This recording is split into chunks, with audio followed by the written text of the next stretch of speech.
Welcome back to the channel, my spooky friends. I'm Sam, and tonight we're diving deep into the abyss of fear itself.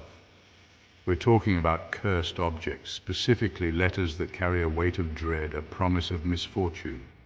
Turn off the lights, turn up the volume, and let's explore the terrifying world of cursed letters. Our first tale takes us to a small, sleepy town where nothing ever happens. The kind of place where everyone knows each other and the days blend into one another with a comforting monotony.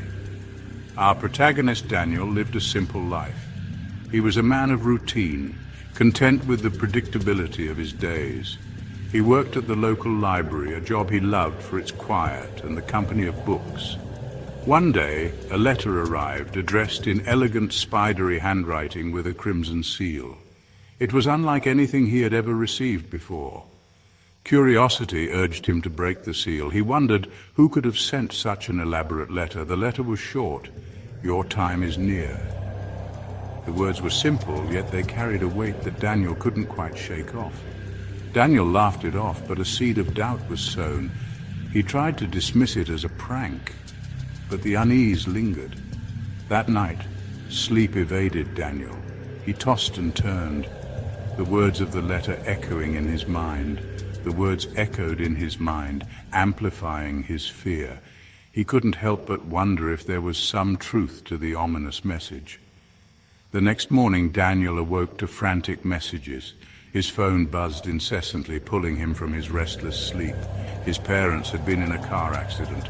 They didn't make it. Grief washed over Daniel. The news was a crushing blow, and he felt as if his world had been turned upside down. Amidst the sorrow, a chilling realization struck him. The letter had warned him. The timing was too coincidental to ignore. Weeks turned into months, and the memory of the letter haunted him. Daniel tried to rebuild his life, but the shadow of the letter loomed large. He found it difficult to move on, the words, "Your time is near," constantly replaying in his mind. He became withdrawn, isolating himself from friends and family. The once sociable man now preferred the solitude of his home. One stormy evening, Daniel sat by the window, the letter beside him. The rain pounded against the glass, mirroring the turmoil in his heart. Suddenly there was a knock at the door. The sound was unexpected and sent a shiver down his spine. He hesitated, then opened it. His heart pounded in his chest as he reached for the doorknob. A tall, gaunt figure cloaked in shadow stood there. The figure's presence was imposing, and Daniel felt a sense of dread wash over him. The figure held out another letter, sealed with the same crimson wax. Daniel's hand trembled as he took it. Daniel's breath caught in his throat. He knew what the letter would say, but he couldn't bring himself to open it. The figure leaned closer, its voice a raspy whisper, "Your time is up." Everything went black. Daniel felt a coldness envelop him as he lost consciousness. The next morning, Daniel's apartment was found empty. There was no sign of a struggle, no indication of where he might have gone.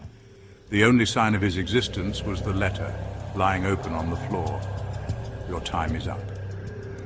The mystery of Daniel's disappearance remained unsolved, leaving the town in a state of unease. Our next tale takes us to London, a city that thrums with life, where the old and new blend seamlessly, creating a tapestry of history and modernity. Our protagonist, Eleanor, was a renowned psychiatrist who dismissed the supernatural, firmly believing in the power of the human mind and science. That is, until the letter arrived, shattering her sense of reality. It was delivered to her office, a plain envelope with a strange symbol that seemed to pulse with an eerie energy. Intrigued and slightly unnerved, Eleanor opened the letter with trembling hands. "The mind is a labyrinth," it began, the words scrawled in a hurried, almost frantic hand. Eleanor dismissed it as a disturbed patient's work, tossing it aside without a second thought. But that night she was plagued by vivid nightmares, more intense than any she had ever experienced. She dreamt of endless corridors, each turn more terrifying than the last, filled with shadows that seemed to reach out for her.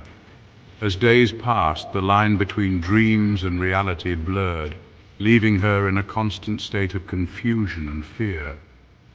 Eleanor found herself questioning her sanity, her once sharp mind now clouded with doubt and paranoia. She saw shadows moving in the corners of her vision, heard whispers that seemed to come from nowhere. Her patients noticed the change, their once confident doctor now a shadow of her former self. Desperate for answers, Eleanor delved into the letter, reading and rereading its cryptic message, hoping to find some clue to her torment. She consulted experts in various fields, from psychology to the occult, but to no avail. Her mental state deteriorated further with each passing day. One evening, as she sat in her dimly lit office, Eleanor felt a presence behind her. She turned slowly, her heart pounding in her chest.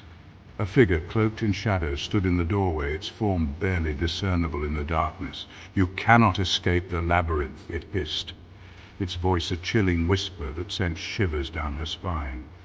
Eleanor screamed, the sound echoing through the empty office. The next morning her office was in disarray, papers scattered everywhere as if a storm had passed through. Eleanor lay curled up on the floor, her mind shattered, unable to comprehend the horrors she had experienced. The letter was gone, the only evidence of its existence a spiral etched into the door, a haunting reminder of the labyrinth that had consumed her mind. Our final tale takes us to California, where the Thompsons lived a postcard-perfect life. They had everything they could ever want: a beautiful home, a loving family, and a peaceful neighborhood. Then the letter arrived. It came among the bills and junk mail. John opened it casually, not expecting anything out of the ordinary. The letter was short but chilling.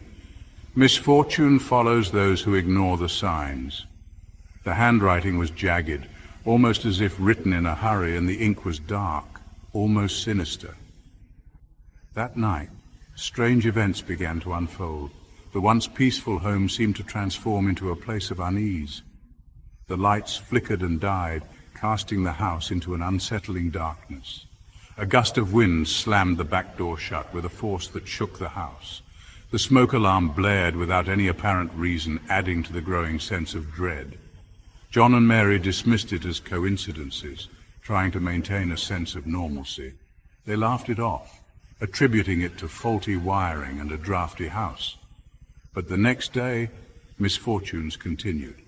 The air was thick with tension, and an ominous feeling seemed to hang over them. John's major project fell through, a project he had been working on for months. It was a devastating blow to his career. Mary's art studio was vandalized, her precious works of art destroyed. To make matters worse, their daughter Emma fell ill with a mysterious sickness that doctors couldn't diagnose. The Thompsons' life spiraled into chaos. Arguments became frequent, and the once harmonious household was now filled with tension and fear. Desperate for answers, they consulted psychics, priests, and shamans. Each offered different solutions, but none seemed to work. The sense of helplessness grew. Their home became a place of fear. Every creak, every shadow seemed to hold a new terror. One stormy evening, the family huddled together, seeking comfort in each other's presence. The storm outside mirrored the turmoil within their home. Suddenly, a crash from upstairs shattered the fragile calm. The sound was loud and jarring, sending a wave of panic through the family. John rushed upstairs and found another letter in Ethan's room. It lay ominously on the floor, as if placed there deliberately. "You have been warned. Now face the consequences." The message was clear and terrifying. A scream echoed from downstairs, filled with pure terror. It was Mary. John found Mary and Emma huddled in terror, their faces pale and eyes wide with fear. A shadowy figure stood in the doorway, its presence menacing and otherworldly. John lunged at the figure, but it vanished into thin air, leaving behind an eerie silence. The Thompson family was never the same. The once happy and vibrant family was now haunted by the events that had unfolded. Misfortunes continued, chipping away at their sanity. The letter's curse had taken hold, and there seemed to be no escape. So there you have it, 3 chilling tales of cursed letters. Which story chilled you to the bone? Let me know in the comments below. If you enjoyed tonight's descent into darkness, give this video a thumbs up, subscribe, and hit the notification bell. Remember, sometimes the most unassuming objects hold the darkest secrets. Be careful what you wish for, and even more careful what you open. Until next time, sleep tight and don't let the shadows bite.